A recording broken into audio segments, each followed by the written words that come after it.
and then and then there were lots of roads that were converging at the same time. I had a documentary, and I had to do some technical stuff with it, but I didn't have the equipment, and I got referred down to a place in Long Beach called Bondview, which was a bondage studio.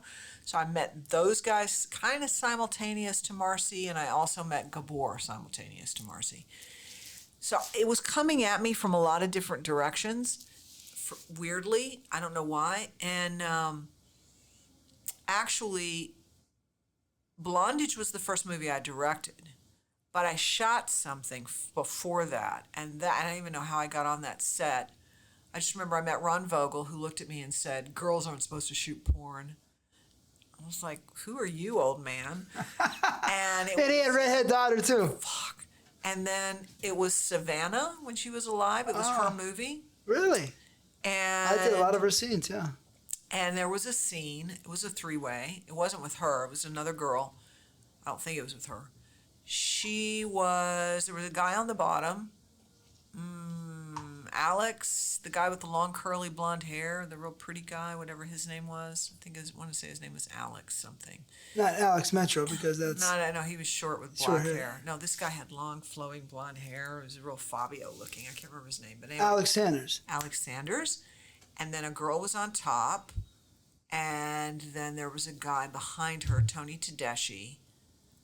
Maybe she was blowing him or something. And then Tony was behind her, doggy. And it was the first scene I ever shot. And I didn't know the kind of social protocol for shooting scenes. I thought, you just don't want to interrupt him, right? You don't want to distract him and interrupt him.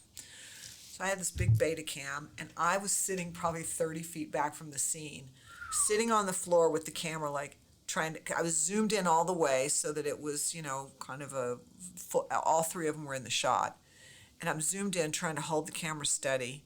I just remember Tony looks over me and goes, and I went, "Really? Me?" And he's like, so I kind of scoot in on my butt because I'm sitting on the floor. I scoot in a few feet, and he goes, get a little closer until I'm literally underneath him. And I just remember, and he's fucking this girl doggy. He's got his leg up, and he looks down at me and goes, "If the sweat from my balls aren't falling in your face, you're not in the right spot." Are you serious? That's serious. That's what he said to me.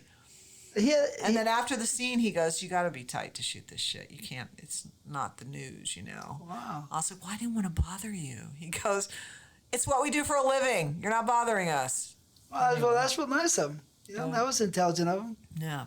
Yeah. What'd you think of him as an actor or a performer? I thought he was great, but he was hard to shoot because he always had to pull his horse nuts? His horse nuts up to see the shot. And I always felt bad.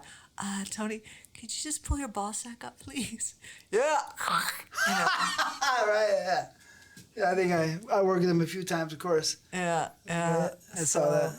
Yeah, but that's real nice of him to do that. So that's interesting, Yeah, nobody told you what to do. You just said, "I'm a camera person." No, they just said, "Show up at this sound stage." I don't remember what sound stage it was. And I remember waiting for the scene to start, and Ron Vogel walked in, just looked at me and said, "What are you doing here?"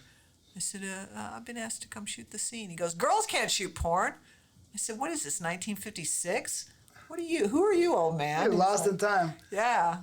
Anyway, then we became good. Then after I finally shot like the second scene, and I sort of knew I was a good shooter. I just didn't know how to shoot porn. I mean, I hadn't shot porn, so I just didn't know the etiquette of shooting porn. Or the angles. And I learned them on that first scene. And then by the end of the night, he's like, "Okay, well, you're a good shooter." I'm like, "Oh, thanks." Vogel and I would become friends, but that first day I just thought he was a jerk. Yeah, how long did it take you to learn how to shoot? Well, to learn really, really well, probably a couple of months.